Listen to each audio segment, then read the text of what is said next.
ने अपना शर्ट उठाया तो उसकी कमर पर भी लाल निशान थे। वो मुझे बचाने आया था या फिर मुझे चोट पहुंचाने, ये कहते हुए उसकी आंखों से आंसू निकलने लगे। उसने अपने जख्म पर पट्टी लगाई और निशानों पर मरहम लगाया। फिर भी उसका दर्द कम नहीं हो रहा था, लेकिन फिर भी वो अपने बेड पर लेट गई। कौन था वो? उसका बदन इतना ठंडा क्यों था? ये सोचते सोचते उसकी आंख लग गई। दूसरी ओर मालिक विला। रोहन, ये तुम्हारे कॉलेज का 3rd ईयर चल रहा है, लेकिन आज तक तुम एक दिन भी कॉलेज नहीं गए हो। पर मुझे लगता है कि तुम्हें अब कॉलेज जाना चाहिए। जाओ, वहां लोगों से मिलो, दोस्त बनाओ। विवान रोहन से कुछ समझा रहा था। एक आदमी अंधेरे में बड़े से सोफे पर बैठा था, लेकिन उसका चेहरा नहीं दिख रहा था। ये रोहन था। मैं बस सही वक्त आने का इंतजार कर रहा था। लगता है कि अब वो वक्त आ गया है, रोहन ने अपनी सख्त आवाज में कहा। हाँ जाओ, और किसे पता वहां तुम्हें अपने दिल की मलिका मिल जाए, विवान ने रोहन को छेड़ते हुए कहा। तुम खुद यहां से जाओगे या फिर मैं तुम्हें उठाकर बाहर फेंकूं? रोहन ने ये कहते हुए विवान को अपने कमरे से बाहर निकाल दिया और उसके मुंह पर गेट बंद कर दिया। रोहन बचपन से अकेला ही रहता था। जब वो 3 साल का था, तब एक कार एक्सीडेंट में उसके मॉम और डैड की मौत हो गई थी। उस एक्सीडेंट में सिर्फ रोहन ही जिंदा बचा था। रोहन और विवान बचपन से साथ रहते थे। उसके अंकल के गुजर जाने के बाद विवान ही उसका ख्याल रखता था। विवान रोहन का दोस्त, बिजनेस पार्टनर और उसका राजदार भी था, क्योंकि उसके अलावा कोई नहीं जानता था कि रोहन मालिक एक इंसान नहीं बल्कि एक वैम्पायर है। मालिक विला जंगलों और पहाड़ों के बीच था। ये देखने में काफी डरावना लगता था। विला के अंदर अंधेरा ही रहता था, जिससे ये और डरावना लगता था।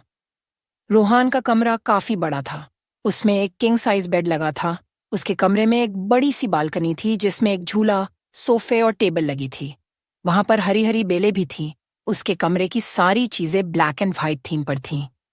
अगली सुबह, ओ गॉड, 8 बज गए। आज तो मैं पक्का लेट हो जाऊंगी, सनम ये कहते हुए उठी, और ये कहते हुए वो शावर लेने चली गई। थी रात को देर से सोने के कारण उसकी आंख लग गई थी, इसलिए आज वो लेट उठी थी। क्या पहनूं मैं? अगर माँ ने ये निशान देख लिया तो फिर वो परेशान हो जाएगी और फिर मुझसे हजारों सवाल करेंगी। ये कहते हुए वो कपड़े चूज करने लगी। उसने काले रंग की फ्रॉक पहनी और गले में काले रंग का दुपट्टा डाला। माँ, मैं चलती हूँ। लेकिन बेटा, नाश्ता तो करती जाओ।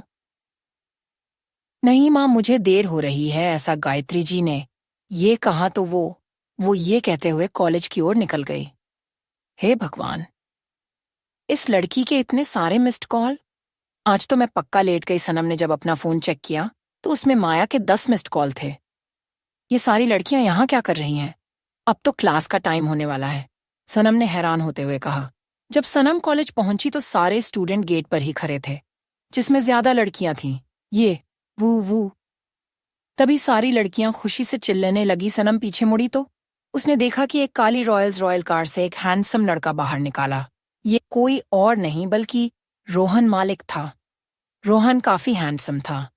गोरा रंग, नीली आंखों, परफेक्ट जो लाइन, ब्राउन बाल, 6 फीट हाइट और जिम में फिट की हुई बॉडी।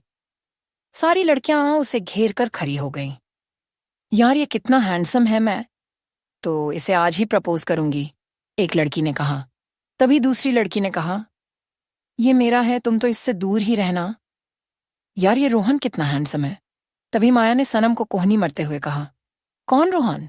अब ये लड़की कहाँ चली गई? सनम ने देखा तो माया वहां नहीं थी।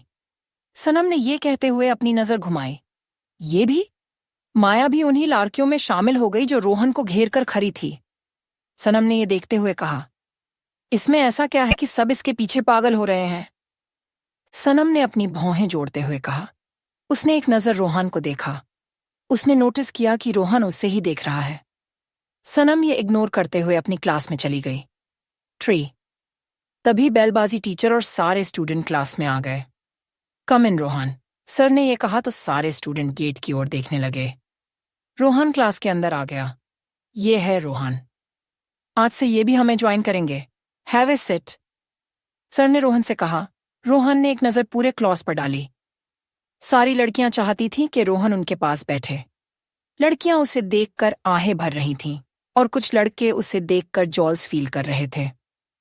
रोहन जाकर सनम के पास बैठ गया। सनम अपनी किताबों की दुनिया में खोई हुई थी। रोहन के अचानक बैठने से वो अपने किताबों की दुनिया से बाहर आई और उसने चौंकते हुए कहा, तुम यहां क्यों बैठे हो? क्यों? तुम्हें कोई प्रॉब्लम है? अगर है तो उसे अपने तक ही रखो। रोहन ने उसकी तरफ देखे बिना अपनी सख्त आवाज में कहा।